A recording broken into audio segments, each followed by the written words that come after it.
G'day folks, here in front of you, you see a sculpture of Tadeusz Kosciuszko and Agrippa Hull in Kosciuszko's garden at West Point. Kosciuszko's garden is the longest existing garden in America, and Kosciuszko built it with his own hands. So the sculpture portrays Agrippa Hull having been an adjutant for Kosciuszko, receiving a message from Washington, and he's passing the message to Kosciuszko in the garden. A little bit of context. West Point was the key to American victory in the War of Independence. And Washington was searching for engineers, and it was established that the best engineer was Tadeusz Kosciuszko. So Washington appointed Kosciuszko to build the fortifications at the key point because the British had the Navy, and West Point is located on the Hudson River, about an hour's drive from New York City. And what Washington believed was that with the British controlling the oceans, if they now controlled the Hudson River, the 13 colonies looking for independence would be cut off from supplies. So the location was selected, and the reason it was selected is because the river at this point, the Hudson River, goes north, and then at West Point it turns 90 degrees west and then turns 90 degrees north. So the British sailing ships at this point would be sitting target for the fortifications here so that they could not get control of the Hudson River. Now, Kosciuszko spent 28 months at West Point building the fortifications.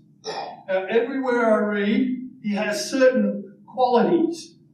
He was, everywhere I read, I hear that he is able to see the terrain effects on combat.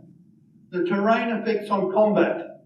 So he can assess very quickly the advantages and disadvantages of terrain.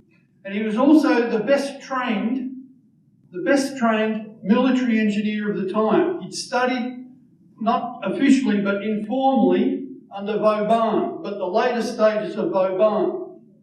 And the reason why the British could not, they didn't even, when they looked at West Point, they said, this is impossible. And the reason it was impossible was the fact that the fortifications were a system of forts and redoubts at various levels, at various positions. And if the British attacked one, there was interlocking fire from the redoubts and the forts that would hit them. So they couldn't get it. All right, now, how is it that we have this sculpture? The sculptor is a lady called Tracy H Sugg, S-U-G-G. She has no Polish connection whatsoever. She has English, Irish, and native Indian, American Indian heritage. So how is it that she got to sculpt this? Well, it's an interesting story. And it comes from way back in the 1800s. There was a place in Mississippi called Red Bud Springs. And in 1836, for some reason, I don't know, but the people in that township said, we've got to change the name.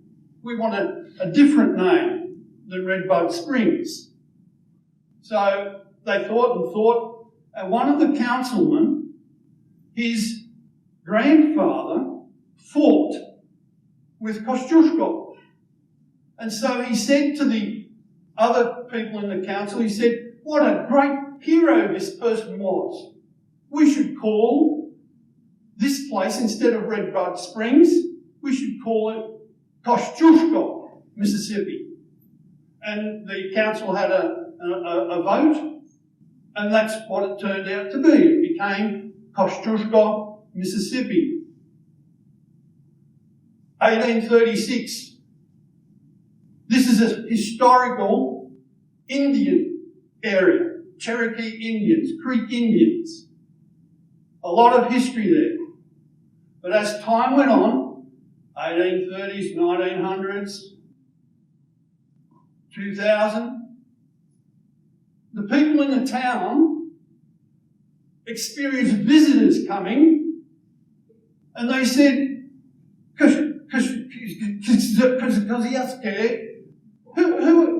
what is this person? Who is it? And the common answer was, he's an Indian. He's an Indian. Now, there happened to be a doctor, Dr. Hartness, and he was, as a hobby, he liked history. And he knew who Kosciuszko was. He knew what Kosciuszko did. And he was sick of people saying, oh, this is some Indian. So he thought, well, the best way of solving this is to get a sculpture, and we can have little explanation table below to tell people the story of Kosciuszko. So he went to Mississippi State University, the professor of sculpture, Dr. Sam Gore, and they approached him and they said, we need a sculpture to let people know Kosciuszko, Mississippi, what it stands for. And Dr. Sam Gore said, if you want a good sculptor, you should talk, you should talk to my friend Tracy Sugg.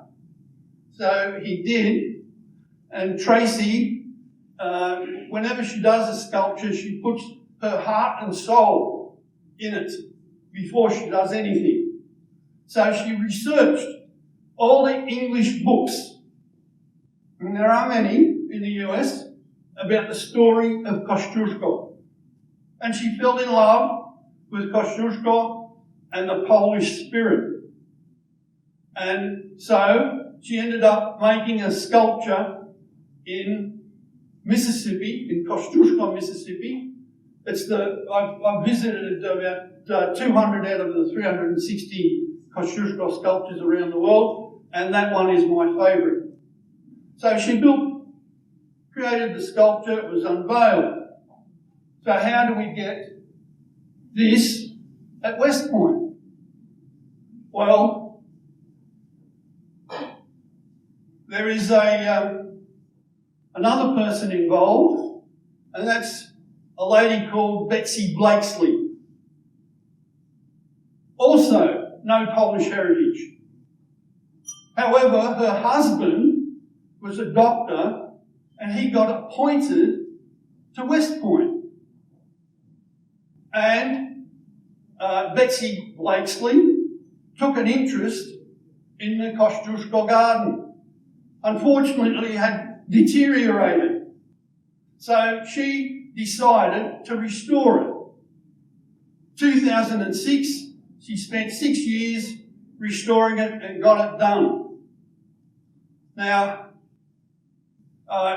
Tracy ended up having a display of many Polish-related sculptures at the Kosciuszko Foundation. It was decided that a copy of the bust of the Mississippi Kosciuszko sculpture should be placed in the West Point Museum. And it was unveiled. At this time, this is when Betsy Blakesley met Tracy Sugg. And in her work, restoring the Kosciuszko garden, Betsy was hoping one day to get a sculpture of Kosciuszko unveiled at the garden at West Point.